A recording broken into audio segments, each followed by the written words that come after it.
three thoughts going on at the same time. Do it. So to fulfill the first part of that question, it's an experiment, right? It's an experiment. Life is an experiment. So if your personality creates your personal reality, and your personality is made up of how you think, how you act, and how you feel, if you keep thinking the same way, you keep acting the same way, you keep feeling the same way, your life is going to stay the same because you're the same. So the experiment is, okay, let me begin to think differently. So I got to remind myself how I do want to think, and I have to remind myself of how I no longer want to think, so I don't default and go unconscious.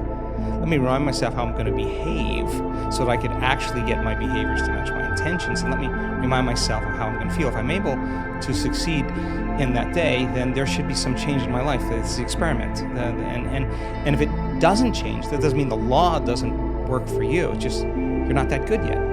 You just got to keep practicing, right? So the act of disconnecting from your life long enough to remind yourself of who you do want to be and who you no longer want to be, that experiment then is the experiment called life.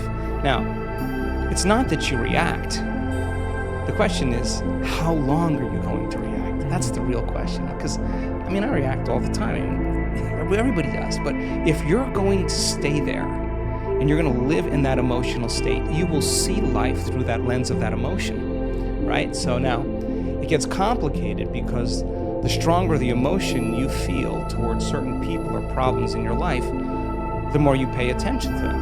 And where you place your attention is where you place your energy. So from a purely biological as well as quantum state, we could say then you're using that person or that circumstance to reaffirm your dependence on feeling that emotion. So you have to hate your enemy.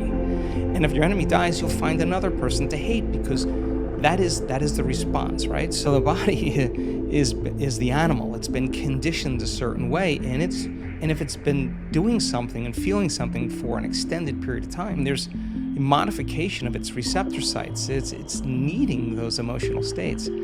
So in the process of change, just be ready because you're going to feel uncomfortable a lot of the time. Now, the question is, do you want to stay there? So then most people think they don't have any control over their emotional state. They think, I'm just this way and I feel this way. Well, we actually can show people that that's not the truth, that when it's the hardest, it matters the most. And if you're able to really work and train your body like you're training an animal to stop feeling one way and start feeling another way, if you believe that you're an eternal being, let's just say that, just most religions talk about you're eternal, and most sects of thought, there are only a few that don't. Whether you're going to heaven or hell or nirvana or on the wheel, you're pretty much going to be around for a long time. That moment matters so much in the light of eternity because that's the moment you make up your mind to no longer be defined by your past. Why are you being defined by your past? Because emotions are a record of the past. And so then if you're feeling that emotion, your body is believing it's back in that same experience of the past. So the more knowledge that we have and understanding that justified, valid or not, those emotions are hurting no other person but you, because the long-term effects of living by those emotional states, those survival states, are actually down-regulating genes and creating diseases. Sooner or later, you're going to have to ask yourself, is this loving to myself?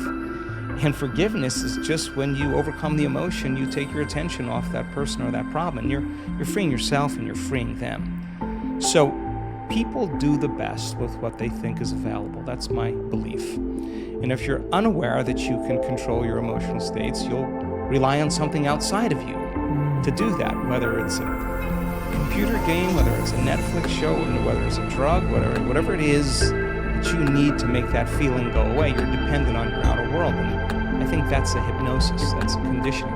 To teach people that you can actually regulate and change your emotional states, you give them the tools to literally step into in the future. So that process, of course, is extremely uncomfortable.